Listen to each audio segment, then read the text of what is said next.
Right. The Independent starts the morning and says that I will crush armed robbers. President Akufo-Addo there talking, and Buhari lauds Ghana's role in Togo peace deal. The Daily Graphic has Ghana beyond aid achievable. That's according to the president. The smiling two presidents, Nigeria and Ghana here.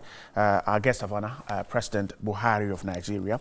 And on the front page of the graphic, he praises Ghana for creating special prosecutor office. The publisher has the same picture, kind of. Nana declares war on robbery. President Akufo-Addo exchanging pleasantries with the Nigerian head of state. The Heritage carries the independence story. President declares war against armed robbers. The Statesman put it this way: no way for miscreants. President warns. President Akufo-Addo in a handshake with the former president John Ejikun Kufuor, with the ex-president Rawlings and his wife in the photograph there. The Times carries the similar story from the Independence Square. Time to pursue path of prosperity is now. That's the president talking when he was, the photograph is showing him lighting the perpetual flame. Those were some of the papers I have. My guest this morning, the Deputy Chief Executive of the Ghana Export Promotion Authority, is here. Eric is once again here. Good morning. Good morning. And happy independence after yesterday. Same to you. How are you? I'm great. After 61 years, we're stronger. That's how we are. Thank you for coming. My pleasure. Thanks. And then also have a member of the NDC's communication team, Alhaji Mohammed Naziru, here. Good morning too. Good morning. And happy independence too. Well, thank you. Except that my friend never invited me for any of the parties I had yesterday. Eric, that was not fair at all. Well, I'm not sure there were any parties. Oh, you didn't know about it. You needed invitations too. all right. In our parts of the world, you don't invite anybody to a party. Oh, really? Just, we have something just, about discussion. I want to avoid it. If you Especially in this day where it's become very difficult. You don't know who is watching to strike you. All right. Gentlemen, grateful for your time. Let's start our conversation with this issue quickly before we even jump into the very issues the president raised at the ceremony yesterday. There are reports of several school children and the officers of the security services who were at the various parades. In fact, in the Western region, even the district chief executive collapsed and had to be rushed to hospital. In the Eastern region, we're told by the publisher that about 72 people, children, collapsed. We saw some of the photographs from Accra yesterday, the Independence Square, several of the kids and even some security personnel going down and had to be evacuated from the parade grounds. How do we mark this day and ensure that the people who take part are not put in that situation? Eric, how can we reduce this? Well, good morning once again, and happy 61st Independence anniversary to yourselves and then to all the viewers out there. The Independence celebration has become part of our, if you like, body fabric. And of course, the way we mark it has been something that, for me, ever since I was a child, it's been the same. And people would actually look forward to going out there to march, and that's when you bring out your best white socks to go and also participate and be part of the celebration. It's quite unfortunate that as it happens, especially when the sun is that high and people probably wouldn't have had enough hydration. Right. And I'm sure that sometimes, a bit funny, but probably have not even had enough meal or whatever. They haven't had breakfast and all of those things, and it takes a while. So it can take its toll, even on the very well-prepared individual. So I feel that we probably have to find a way of making sure that either, especially when it comes to the school children, the amount of time that they actually have to spend standing in the sun and all of those things is reduced. I think that watching yesterday's celebration, actually, when the kids march, they actually are ushered to go and sit down. I think that is a departure from what used to happen in the past. It's quite unfortunate, but I think it's important that as well that whilst we're doing that, some housekeeping rules should be given out to the participants in terms of what you have to do if you feel faint or even prior to attending the event. Some little health checks probably will have to be done to ascertain that the individuals are indeed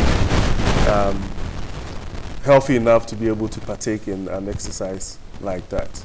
But of course, for an event like that, there's bound to be some of these things. I mean, if you look at the sheer numbers of people who will be involved in these activities across the country, it's meant to happen. But I mean, I think that we also have to learn from what has happened in the past.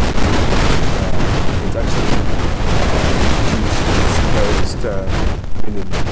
so that we don't get unfortunate incidents happening like over the period. I mean, just to say, I think it was just a couple of days ago, a very healthy football player, I mean, actually died in his sleep in terms of cardiac arrest. So some of these things can happen, but if it's preventable in terms of the time and making sure that we have especially the school kids are healthy enough, they've gone through enough training, there's enough hydration, and then there's also some kind of assistance on hand. Maybe you're looking at the ambulance services, the Red Cross, and even some on-site facilities to make sure that if something like that happens, it doesn't degenerate into something unfortunate. All right, grateful. I like Naziru. Can we decide to keep these kids out of the celebration?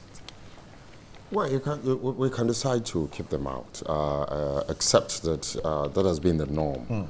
And most of them are excited and their enthusiasm. It's an opportunity to also contribute your quota as a citizen. They pick up at that early age patriotism and service to Mother Ghana. And I think we should encourage it, except that we do it in a manner that would, at the end of the day, ensure that we all benefit something from it. The state benefits and the young folks also benefit something from it. I know for sure that in 2015, in 2014, there were a lot of issues that was raised in connection with the young kids marching. My good friend here, his colleagues then were on top of the roof, making all sort of allegations against the then sitting president, John Dramani Mahama, and why they allow kids to suffer because of Independence Day. That has not changed. That is still going on, just because that is how it is supposed to be. And so sometimes I get marveled at some of the issues that are being raised just because a particular party is not in power. It is very important we note also, having had some military orientation, you see the shape and size of your leg would largely determine how long you can stand.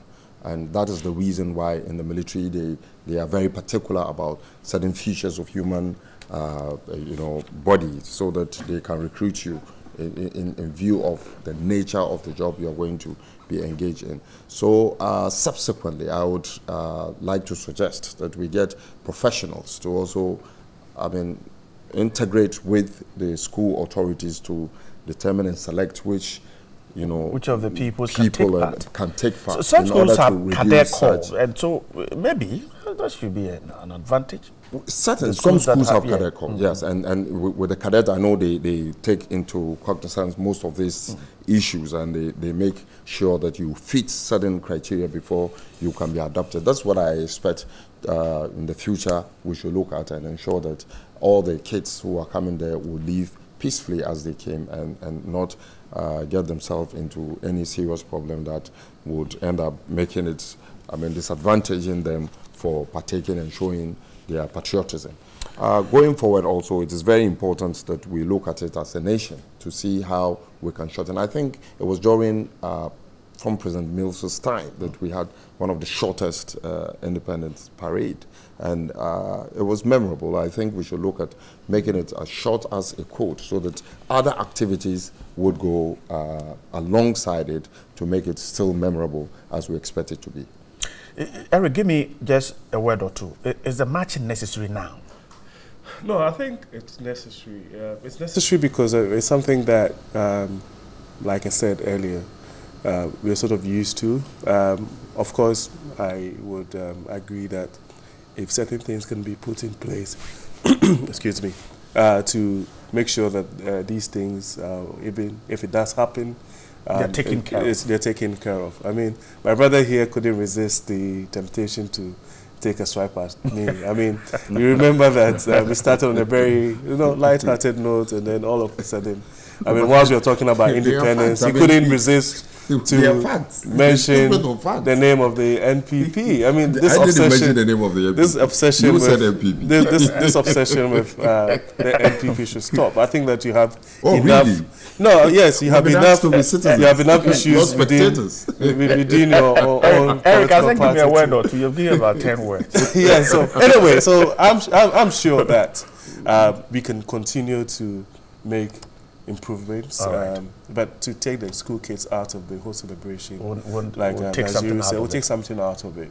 Okay. If it means that we need to shorten the time that they spend out there, so be it. Probably even a time. I mean, I don't think that it's set in stone that it has to happen at 9 a.m. or 10 a.m. and you go there, you leave home at 5 a.m. So we can decide that we'll do it at a time when the sun is not that low, and all of those things. We can think of because yesterday you saw for us that the kids had lined up by 7 a.m. and the program took off at 10 a.m. Which means they had been standing there for that is my point. That if it's done in a more efficient manner, probably it's done in such a way that immediately the kids are there, the program takes off. So that you don't have to, they're held in a holding area for a while, properly nourished, hydrated, and then once the official ceremony is about to start, then they can do so. I think that we don't. Eric, I'm grateful. I like it, Nasiru, briefly.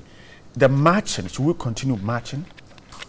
Oh yes, it's good we march. It is an opportunity also to showcase the resilience of our security service. It is an opportunity. Not even for them, for the kids. Yes, we should. I think, you see, we need to inculcate in our, children the spirit of nationalism. And if they take it to be as saving the nation and also contributing to the socioeconomic, well-being of our country, I think we must encourage. But they march every morning in their schools. Why would they take one day to come? Yeah, but this is a national issue. They are leaving their schools. They are coming in with all the euphoria, the enthusiasm to also to be seen as Ghanaians, also partaking in the Independence Day celebration. I think it's a positive thing. All right. We must do it, and do it such that everybody will benefit: the kids, the nation, and the schools. I'm grateful. Now, the president's speech. The Daily Graphic puts this one and says, Ghana beyond aid achievable. Now, the president, Nana Addo Dankwa Akufo-Addo, says the government's quest to ensure the development of Ghana beyond aid is achievable. He said the determination of his government to ensure that Ghana weaned itself off foreign aid was grounded on the fact that such aid was not the panacea for national socio-economic transformation. This was at the Independence Square. And he said that we have been on that trajectory for most of the past 61 years, and it has not happened. One other reason the country and Africa could not continue to rely on aid is that there is aid fatigue. Even if there is no aid fatigue, and with the best will in the world and the most charitable government in place in the so-called donor countries, there will never be enough aid to develop Ghana to the level we want. The president said, aid is never meant to be what will bring us to the status of the developed nation. That's the president talking there. Eric, let me start with you. Is this achievable? Well, I mean, within the context of yesterday's speech, I would say that if I'm not being biased, that's probably the best Independence Day speech I've ever heard. And it's because of the sort of conviction that the message carried. And this is a president who has shown commitment to move away from the norm, or I mean, if you like, the status quo, to go beyond just mere rhetoric, to one, enjoying all Ghanaians, to be part of the transformation agenda to move this country from dependency to real independence. I mean, a lot of commentators would have told you, and I've said time and a number, that whilst we've probably achieved political independence, when it comes to economic independence, we're still lagging behind. And the president was very candid with the fact that in terms of some of the things that we're meant to have been able to achieve, if you juxtapose our current economic conditions to our peers, and our peers are the likes of Malaysia and Singapore at the time of independence, then it means that we haven't done very well. But he also went on to make the point that we can't continue doing the same thing over and over again. It was important that we move away from, one, exporting our produce in its raw state and adding value. That would mean that it's meant to be situated in a grand industrialization agenda, and that is what the president is pursuing. There's one thing that the president actually mentioned, which for me was probably the most profound statement I've heard for a long time, that the gap really between the rich and the poor nations is not necessarily the resources that you find underneath, or the oil deposits or the gold that we have, or the arable land that we have, but it's bound to do with something called technology. And that if we're able to bridge that gap and educate our people, we are going to be able to produce engineers, doctors, scientists, lawyers, doctors, broadcasters like yourself, and all of those things to help transform our economy. And I think that that is something that we all have to take into cognizance, especially the fact that, I mean, today, the biggest companies in the world are not the oil companies or the gold mines or whatever. These are the Googles and the Ubers and the Microsofts and all of those things. And that, for me, single-handedly struck a chord that for us to be able to progress as a nation, develop as a nation, of course, quite apart from the fact that we have vast natural resources, it's imperative that we look at what the global trajectory is, and you can't do away without the technology of it. So for me, it is achievable. It's achievable. But if the president and then says Ghana's place, if the president says it is achievable, what is there to show that it is achievable? Well, so Ghana's place in Africa, in the whole Pan-African contest, and even on a global stage, has to be brought into perspective. What is it that we as Ghanaians are bringing to the table? And that, for me, is extremely important. And it's achievable because even if you look at the record of this administration, I mean, the president mentioned a plethora of achievements in terms of GDP growth from woeful 3.6% to 7.8% last year. Interest rates are coming down. We are achieving the fiscal deficits that we've not been able to do for a very long time. So in terms of even the economic indices and the trajectory, we have shown clearly that with some kind of good economic management practices, we're able to achieve some of these things. Again, he went on to enjoin all of us to play our role. So we had issues with the fact that corruption had been endemic in this country. The president has shown commitment by setting up the Special Prosecutor's Office. He made a commitment that the Right to Information Bill would actually be passed in this particular next parliamentary session. So all of these things is a clear indication of a president who has shown commitment and is doing the right things. It's saying the right things, and it's not just mere rhetoric, but it's also backing that by action. Would it be, finally, before I go to Alhaji Naziru, would it be legitimate for people to say that Ghana Beyond Aid, fine, let us see a clearer path to achieving this instead of just talking about it? Yeah, but then the path is clear. The president made mention of the fact that the cocoa farmer, for instance, who toils and is able to grow cocoa, actually makes about 10% of the value of a cocoa bar, or a chocolate bar, for instance. And that would tell you, it's a no-brainer that for us to be able to make any progress, we need to be we have a mindset of adding value to the things that we do. And that has also dovetailed into a grand one district, one factory policy, which for me, I think that will single-handedly change the face of our industry and our economy in years to come. The president made mention of the fact that we're going to use our bauxite deposits, for instance, right, as a new funding model to be able to secure the infrastructure that we require. These are bold steps. These are bold initiatives that, for me, would change the face of our economy. So it's not just about mere rhetoric. I mean, it's also about the fact that it's actionable. As we speak today, during the last, let's say, 8 or so, or even 20 years, I've never seen any government come and reduce electricity tariffs by, a whopping 17%. Even in some of the cases, actually more than that. That is a commitment to make sure that our industries are able to have access to cheaper energy sources to be able to do all of those things. And so if you bring all of these things together, and the fact that all these policies are being put in place and the sound economic management policies that this government has put in place, and the commitment to fight the endemic corruption that we witnessed under the administration of the past President Mahama government, then it means that we are moving towards the right trajectory. So there are a lot of things that, of course, I mean, when it comes to politics,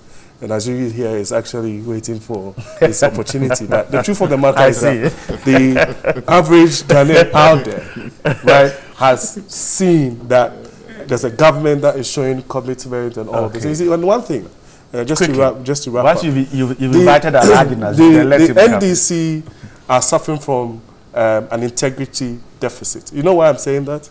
You see, hitherto, because of their historical antecedents, they were pandering to some sort of socialist siege mentality kind of politics where everybody says, they sort of congregate minorities and people who feel marginalized and everything.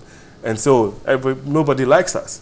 Now, the average Ghanaian is becoming more enlightened, more sophisticated, and has an appreciation that these people who claim that they were fighting for us now come into power, and then all of a sudden, even by just coming to do something like a mere guinea fowl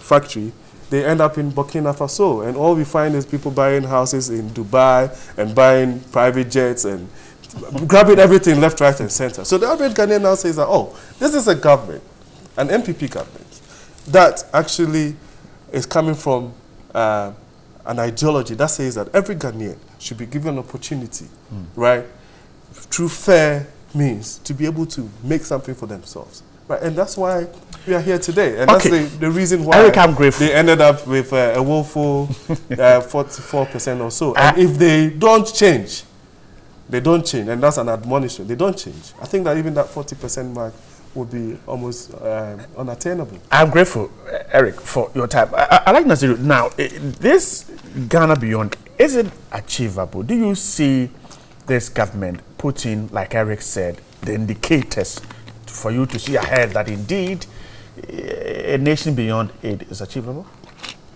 Well, I think he's taking the wind out of my sail and wanting to sought to let me speak the way he wants me to speak, but I will continue to speak the way I want to speak and would not run away from the facts. You're a veteran. I can't get you to speak anyhow.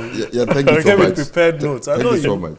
And run away from the fact that I sit here representing a political party, whilst he also represents a political party. Right. For that matter, we do party politics by our constitution. We will continue to talk in that direction. It is not against the constitution, it's not against the rules. It is very important we put things in the right perspective. I think you gave him the opportunity. In his submission, you should tell us, and the viewers will also conclude if he's been able to tell us what they have put in place to ensure that we achieve this wonderful objective. It is wonderful. That is where we aspire to. That's a promised dream, though. That is where we aspire to get to. I mean, but our forebearers have all contributed in line so that we can get there and get there very easily and early enough so that this country will take its rightful place in the world politics. However, we also begin to ask ourselves, I mean, he sat here to outline a whole lot of things and ended up, I mean, attacking the NDC, John Dramani Mahama once again, as if we are still in government. We are not in government. You are in government. You do things differently. If when coming here, you've been told that your government is advocating for Ghana Beyond Aid and has outlined wonderful, what do you call it, outlined wonderful criteria that has been put in place to achieve this objective, you would have come here and highlighted, tell Ghanaians so that Ghanaians will be convinced. But since you don't have, you have to resort to the old way of doing things, attacking John Dramani Mahama, attacking NDC, corruption. But he mentioned one district, one factory. I mean, that is one district, one factory is not the panacea to solving the problem of Ghana Beyond Aid. There is a lot to that, a lot. Indeed, the president himself has admitted that one of the things you need to achieve this objective is discipline. And then paradigm shift from the old way of doing things so that we get different results. In zeroing our argument to these two critical factors, old way of doing things, paradigm shift, in order to achieve different things and different results, we asked this president and then this government what it has done new since it has come to the office. We are seeing today the appointment of over 110 ministers, which is, I mean, to some extent, for lack of a better word, I would say upset, because you don't know what they intend to achieve with all these ministers. We take, for instance, the Ministry of Transport, when under the former administration was only one ministry. Today we have Ministry of Railway, we have Aviation, we have Transport, and many others. About 4 ministries that was all put together under one ministry under the John Dramani Mahama administration. And they perform wonderfully well. We can talk about the new airport, we can talk about the acquisition of several coaches, the STC, and many others that they've been able to do with one ministry. Today they have been divided into 4 and you don't see any improvement. So we are nowhere heading towards achieving the objective of Ghana Beyond Aid. If we talk about aid, we need to even begin to ask ourselves what do we understand by aid. I was told that no country is an island, and for that matter we need the support of other countries to be able to move faster and so swiftly. In this attempt, what have we asked ourselves? In the area of technology, for instance, we will need support from other countries that have developed so much in technology to come support us, meet the objective of our technological gap that the president himself has highlighted. Are we saying that we don't need them? What preparation have we done to ensure that in our universities, most of the research that are today gathering dust in the libraries have been, used in a manner that would ensure technology is boosted in our economy? We've not done all this. We are asking ourselves, what makes it more difficult to believe this government and the president for that matter is that we go back just last year to ask ourselves.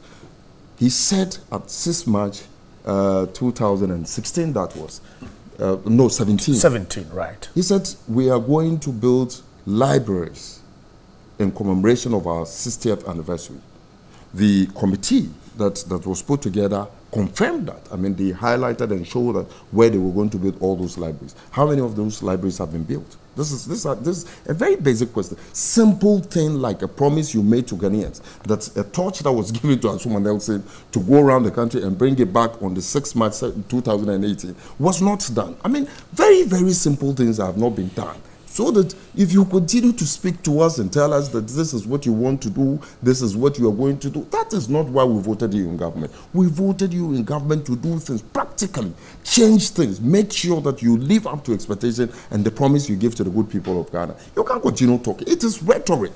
I mean, and we cannot continue in this direction. You don't see This anything country- driving at this Ghana beyond it. This country needs to be serious. I mean, I give him the opportunity once again. I mean, to use the next 15 minutes also to tell the good people of Ghana what, practical steps have been put down to ensure that we achieve this objective. There is nothing. I mean, they've come to talk. We've gone to think about it. There's the need. We tell Ghanaians something so that they will be excited. We've told them. We've gone back to say, I'm telling you the simple thing. Simple. How much does it cost to say that Azuma Nelson is going round with a touch to around the country to signify our 60th anniversary, and then bring this country together and return it at the parade ground on the 6th March 2018. That they couldn't do. And you were telling me that you're going to do this. I mean, it takes rocket science to ensure that you live as a country beyond it in this environment that we live in. But it can be done. It can be done when we are honest, when we are forthcoming with the good people of Ghana,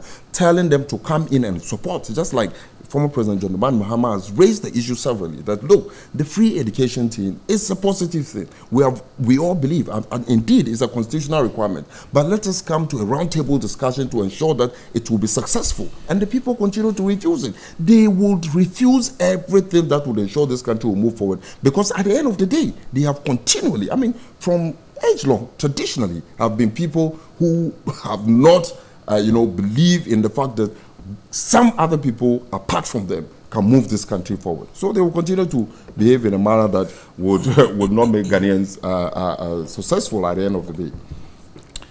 I'm grateful. Eric, do you have information as to the issue of the torch, which was promised to have come back yesterday? Naziru is just confused to me because he went all over the place, and at a point, it was as if that the NDC have not had an opportunity to be in government before. I mean, if you look at even our last democratic dispensation, that is since the 1992 Constitution came into being, the NDC has been in power for how many years? Well, I don't know. So and then people watching you this morning will be asking themselves, wow, where has this guy been? I mean, have they been in power? But you see, I understand his frustration. Naziru probably, frustration is the frustration of the good people Naziru of Ghana. probably supported none of the two past presidents that have come from the NDC, Professor Mills and President John Mahama. And because they were actually in the outside looking in. I mean, his boss was the one who actually indicated that the NDC were parading Team B. Eric, I was asking. I don't know what you mean by boss, but you meant that was Eric, I was just asking a simple question. If you have information about why, I was coming. I just asked if you have information. I was coming. I'm not asking. It's important that we see, as politicians, Ghanaians see that when we are speaking with integrity. It's also anchored in some values and principles. You've never believed in any of these two people who have become presidents from your ilk. That is why he was even struggling to indicate clearly all these things that he was saying, waxing lyrical about this and that, what the NDC had done. Let me tell you, the three SHS, single-handedly, right, in the next decade or so, is going to transform this country. It's by virtue of the fact that 90,000, I'm not talking about 900, 19,000 or 9,000, 90,000 students, Ghanaians, Achims, Gonjes, Fafres, Ewes, Kotokolis, Gans, and everything, all over, have had an opportunity of free senior high school education, who hitherto wouldn't have had an opportunity to do so. You understand? And that, for me, is the single most significant thing that we can talk about today, apart from all the other things that government are doing. I'm asking him, all right, in the last two administrations that they've had, you should tell me exactly one thing that President Mills and President John Mahama will remember for. Let me tell you something.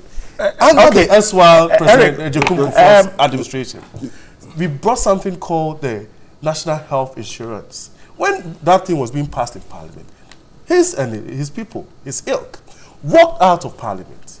You understand?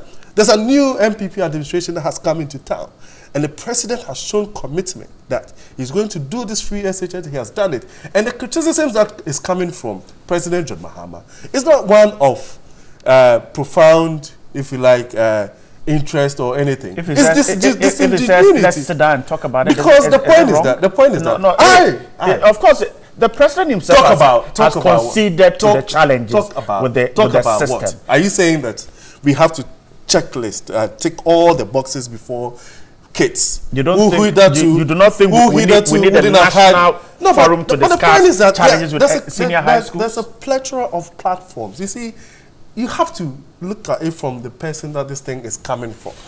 This is an individual. Let's move on. Let me allow you to react again. There's someone who says that because free SHS had been done in Kenya and has run into some challenges, he didn't think it was a brilliant idea. Then a year and a half down the line, they come and stand in Parliament and then unveils a caricature of some sort as free SHS. It turned out that even when it came to the day students, right, who were paying an average of 434 Ghana cedis a term, the government was contributing 34 Ghana cedis a term. And they called that free SHS. No, Eric, and Eric, that is not factual. But that is factual. Students were paying 25 cedis, 40 cedis, and not 400. Students under the free senior high school, yes. Under President Mahama, under the progressive free please senior high school. go and check. Please go and check. But it's very important. Either 40 cedis or 45 cedis or 25 cedis. That's what I know. To state that. If I'm a parent and I come from a poor background, my mother was selling on the streets, right? If I am a parent today and somebody who, like my mother, and I have an opportunity for my kids to go to school, regardless of what the challenges are, so that one day I'll get an opportunity to come and sit here like that. The women sitting in Makola, the women sitting in Kantamanto, on selling charcoal and selling coffee broker on the streets. Would take that opportunity. So for me, this is a political party that claims social democracy or whatever. Okay. And then it's also Eric, you've made your point. Changing the social. Eric, I'm grateful. I like to come in. Eric doesn't have information on the Azuma Nelson thing. I think we can move clearly on. So, and many other things. Even the fact that the president has highlighted the fact we need to. And for all the things that the president said, the only thing that moving on to the armed robberies. I was told that when in a debate you start attacking people's I haven't attacked you. Then you are beginning to lose it. The facts still remain that we are discussing the issue set of a touch by your president, and our president, by virtue and of the that, leader of the party. Please allow him. Eric, please allow him. Right where you are talking. Eric, please Let's allow give the please go on. So that you were supposed to convince us how that is possible. Then you resort to Naziru being over the fence and his balls and what have you. That is not the issue, and I'm sorry. I will use this opportunity to apologize to our viewers. on Eric's behalf. On Eric's behalf. But that's the truth. You see, there is a critical factor we need to talk about in this whole exercise, and it is very crucial. Anytime we want to speak, the MPP would find a way to go back to the free education. But you brought it up. Good. Nobody is talking against it. It is a very good thing. But then we should do it in a manner that would ensure that the country benefit from it. The young people we aspire to lead this country in the future get something positive out of it, not to jeopardize their education in the name of some free education kind of a thing. But at the end of the day, let us tell the president that his steps, bold step for that matter, at ensuring that we create a country that is beyond aid and then fend for ourselves whatever we need, contribute to the socioeconomic development of our country by ourselves. We should do it in a manner that would ensure that he himself gives us a paradigm shift from the norm that we've had. Appointing, family and natives as ministers will not lead us to Ghana beyond aid, because it is going to make, other people lose confidence in contributing their quota to seeing the development of this country. Making promises that you cannot fulfill I mean, last year we were told that there's going to be a cathedral. The president commissioned the start of the project, just to come again a year after to commission now the design of that cathedral. I mean, if we want to get to Ghana Beyond Aid, are we going in the snail pace? The president says in a hurry. The Independent this morning says, I'll crush armed robbers. That's the president. He said that the recent spate of armed robbery in the country is totally unacceptable. President Akufo-Addo has said. He has therefore promised to work to ensure that Ghanaians are able to go about their daily duties without fear or panic. The president says, I want to make this clear. No miscreant will have the space to terrorize citizens and generate a sense of insecurity in our country. The police, he said, have the primary responsibility of maintaining peace and order. And he said the government is doing it and will do whatever it takes to enable the police discharge their duties effectively. And so some other papers are talking about some monies that will be released to the police service. And this is all in the fight against armed robbery. Let me begin the conversation once again with you, Eric. Now, this could be the kind of assurance we're waiting for. We've seen the IGP speak, the Interior Ministry has also spoken, the minister has spoken, and the president's commitment yesterday, or assurance yesterday, should give us hope that we are safe. Is that it? Yes, because if you reference the Constitution and even the Directive of Principle of State Policy, you realize that, I mean, it's a fundamental or a key component of what a state should be, and that every government should, or the state, should ensure that, and the president made the fact that its people are safe and secured, and there's peace in the country. So that is the responsibility of every government to ensure that that happens. But you see, you have to also situate the security issues in context. Whilst there's been, unfortunate though, a number of incidents over the last few months, it's important to look at it from a big picture perspective. I mean, and I think that the president also made mention of the fact that, looking at the fact that we are increasing in population, people are becoming more sophisticated in terms of the arms and ammunition that they use, and the bravado and the brazen nature of these things. The president listed a few things that needed to be done. To one, retool the police service, to also recruit more people to be able to come into the service, and then also enjoin Ghanaians to also look at security in a more big picture perspective. I mean, the police is as good as the community that they exist in, that we all become sort of security conscious and able to help in that direction.